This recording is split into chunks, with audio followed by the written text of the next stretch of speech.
मेरे सभी प्यारे विद्यार्थियों का तहे दिल से वेलकम है। स्वागत है हमारे इस ऑनलाइन प्लेटफॉर्म एसआरजे मैथमेटिक्स पर। और सभी दोस्तों को और जितने भी विद्यार्थी हैं उन सभी को बेस्ट ऑफ लक अपने एग्जाम के लिए। तो दोस्तों सवाल की बात करते हैं। तो सवाल लिखा हुआ आपके सामने, यदि पी क्यू समांतर आर एस है तो सिद्ध कीजिए कि त्रिभुज पी ओ क्यू समरूप त्रिभुज एस ओ आर। दो जो त्रिभुज दे रखे हैं ना, इन दोनों त्रिभुजों को हमें क्या सिद्ध करना है? समरूप सिद्ध करना है। तो सबसे पहली बात तो मैं बता दूं आपको, जो सिद्ध करने वाले जो सवाल होते हैं ना, उनके अंदर आपको लिखना पड़ता है दिया गया। दिया गया, दिया गया हम क्या लिखोगे? एक आकृति दी गई है,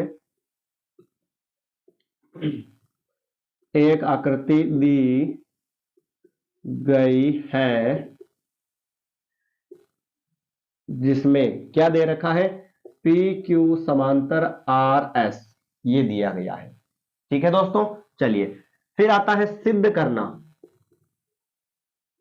सिद्ध करना, सिद्ध क्या करना है? ध्यान से देखिएगा। त्रिभुज पी ओ क्यू समरूप त्रिभुज एस ओ आर, ये हमें सिद्ध करना है। ठीक है। तीसरा ऑप्शन आता है फिर सत्यापन। सत्यापन के लिए क्या करेंगे? ध्यान से देखिएगा। जो दो त्रिभुज सर्वांशम सिद्ध कर समरूप सिद्ध करने, उनको लिखेंगे त्रिभुज पी ओ क्यू व त्रिभुज एस ओ आर से। ध्यान से देखना भाई, पी क्यू समांतर आर एस या ऐसा, ये दोनों आपस में समांतर है। अगर दो रेखाएं समांतर हो तो वहां पर हम क्या बना सकते हैं? जेड बना सकते हैं। और जेड बनने पर साथियों, कोने वाले कोण आपस में क्या होते हैं? बराबर होते हैं। इसका मतलब यहां पर मान लो एक्स और यहां पर क्या मान लो? वाई। तो एंगल एक्स किसके बराबर होगा?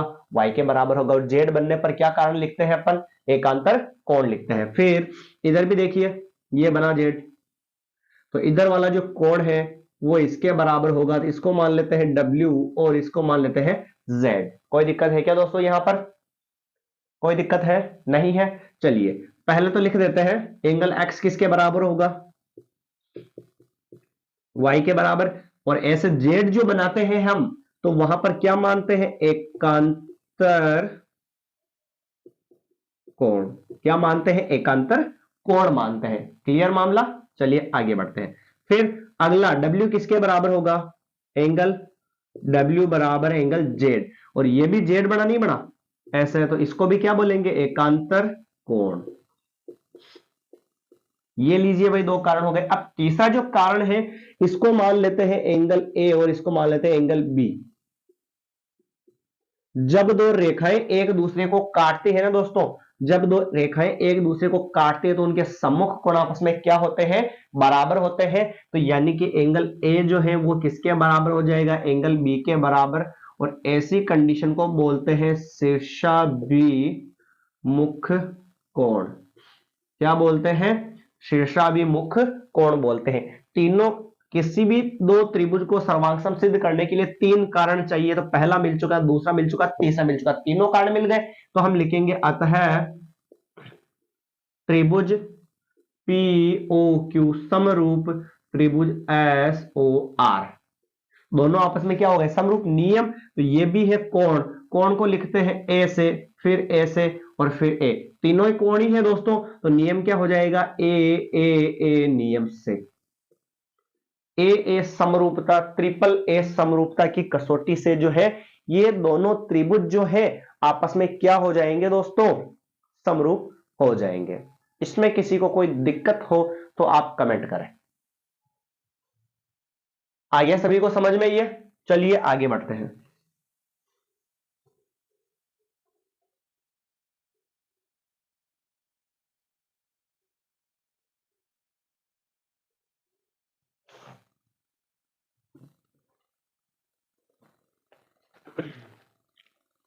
सारे सवाल मिक्स में चल रहे हैं, स्पेशली कोई एक चैप्टर अपन नहीं पढ़ रहे हैं, ठीक है ना?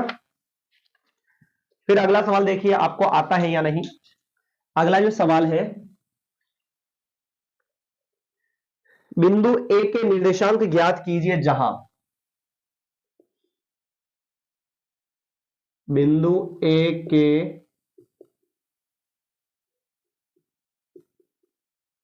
निर्देशांक ज्ञात कीजिए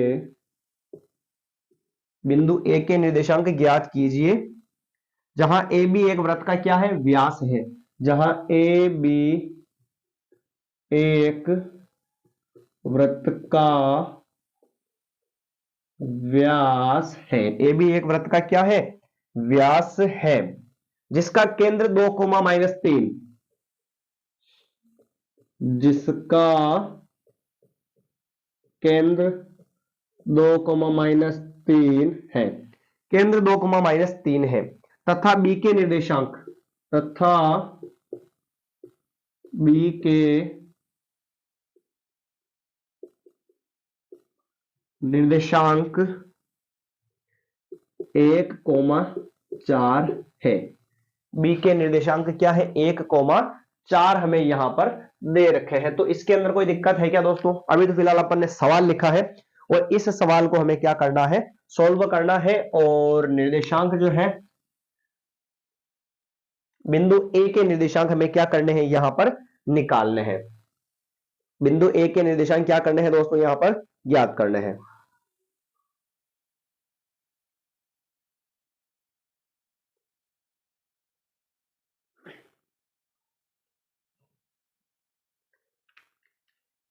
हाँ जी, बिंदु ए के निर्देशांक निकालने हैं। तो सबसे पहले तो सवाल ने जो कहा है उसको समझ लेते हैं। बिंदु ए के निर्देशांक ज्ञात कीजिए। ए बी एक वृत्त का क्या है, व्यास है। ए बी एक वृत्त का व्यास है, तो ये बना लिया हमने एक वृत्त जिसका व्यास क्या है, ए बी, ये वृत्त का व्यास है और ये क्या हो गया, इसका केंद्र है। और केंद्र के जो निर्देशांक है वो दे रखे 2, -3 और इधर बी के जो निर्देशांक दे रखे वो दे रखे 1, 4। तो हमें इसके निर्देशांक क्या करने हैं, निकालने हैं। तो जरा ध्यान से देखिएगा दोस्तों, इस साइड वाले पॉइंट को बोलते हैं हम x1 y1 और इस साइड वाले को बोलते हैं x2 और y2 और जो बीच में जो पॉइंट होता है उसको क्या बोलते हैं, x, y बोलते हैं। अब जरा ध्यान से देखिएगा, ये भी वृत्त की क्या है, त्रिज्या और ये भी वृत्त की त्रिज्या। इसका मतलब ये जो केंद्र है ना O, ये क्या हो गया, इस लाइन का क्या हो गया, मध्य बिंदु हुआ या नहीं हुआ। इधर वाले को 1, 1, इधर वाले को 2, 2, इधर वाले को x और y मान लिया। तो दोस्तों इसके अंदर जो है ये वृत्त है, जैसे ये केंद्र है तो ये व्यास हो गया, तो व्यास का मध्य बिंदु है या नहीं केंद्र, और मध्य बिंदु है। इस वाले को तो x1 y1 मान लिया, इधर वाले को x2 y2 मानते थे और इधर वाले को क्या मानते थे, बीच वाले पॉइंट के निर्देशांक को x, y मानते थे, नहीं मानते थे, मानते हैं भाई। अब ये मध्य बिंदु है और जब O ए बी का मध्य बिंदु है, ओ ए बी का क्या है, मध्य बिंदु है, तो मध्य बिंदु के निर्देशांक ज्ञात करने का सूत्र, मध्य बिंदु के निर्देशांक ज्ञात करने का क्या है सूत्र, x बराबर क्या होता है, x1 + x2 और बटेओं में 2 और y बराबर y1 + y2 और बटेओं में भी क्या आ जाएगा दोस्तों, यहां पर 2 आ जाएगा। इसमें कोई दिक्कत है क्या? दोनों फॉर्मूले हमने यहां पर लिख दिए हैं। अब x बीच वाला पॉइंट, बीच वाले पॉइंट का निर्देशांक कितना है, 2 है, यहां पर क्या लिख देवे, 2 लिख देवे। फिर बराबर, ये बराबर, फिर x1, x1 कितना है, x1 ही है तो इसको x1 ही चल दे दो, प्लस x2, x2 का मान कितना है, 1 है, ये 1 और बटेवा में 2, ये 2। फिर बटेवा वाला 2 कहां चला जाएगा, इनटू में जाएगा, तो ये 2 × 2 बराबर x1 + 1, 2 × 2 कितने हो गए, 4, प्लस का 1 इधर आया, किसका हो गया, माइनस का, तो बराबर में क्या बच गया, x1।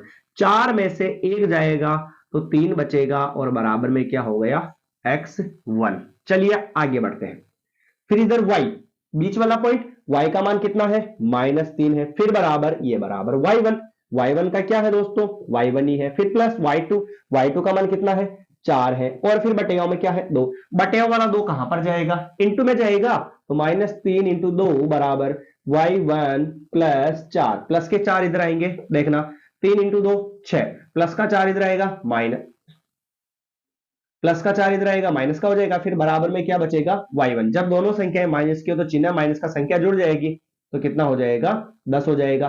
तो y1 जो है इसका निर्देशांक कितना आ जाएगा दोस्तों, यहां पर 2 आ जाएगा। y1 का जो निर्देशांक है वो कितना आ जाएगा, 2 आ जाएगा। चलिए आंसर मैच कर लेते हैं एक बार। 7.2 का सवाल नंबर, ये है 7वां सवाल।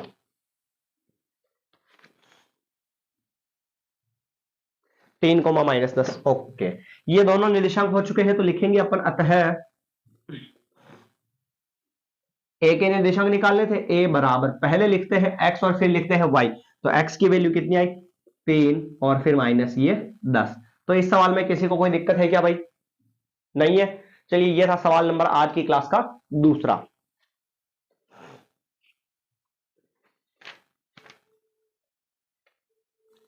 बिंदु 2,3 और 4,1 के बीच की दूरी ज्ञात कीजिए। बिंदु 2,3 और 4,1 के बीच की दूरी ज्ञात करनी है।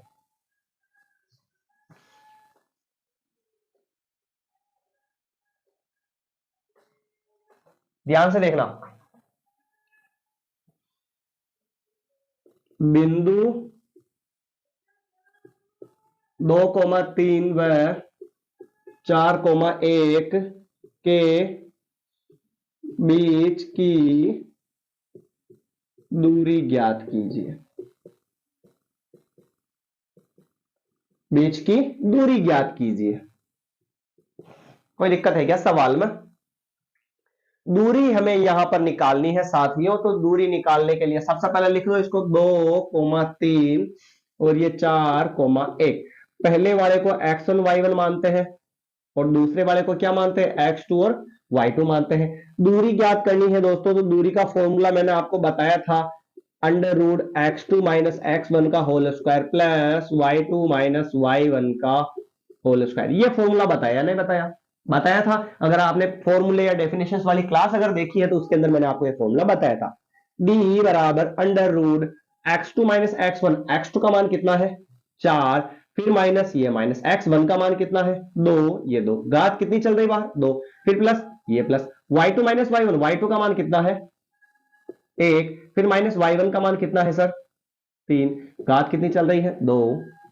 d बराबर √4 में से 2 गया तो 2 और इसकी घात 2, फिर प्लस 3 में से 1 गया तो 2 और बड़ी संख्या माइनस किया तो माइनस, और घात कितनी चल रही है, 2। लीजिए d बराबर √2 की घात 2 यानी 2 × 2 4, फिर प्लस ये प्लस माइनस की घात 2 है, मतलब माइनस इंटू माइनस क्या हो जाएगा, प्लस हो जाएगा।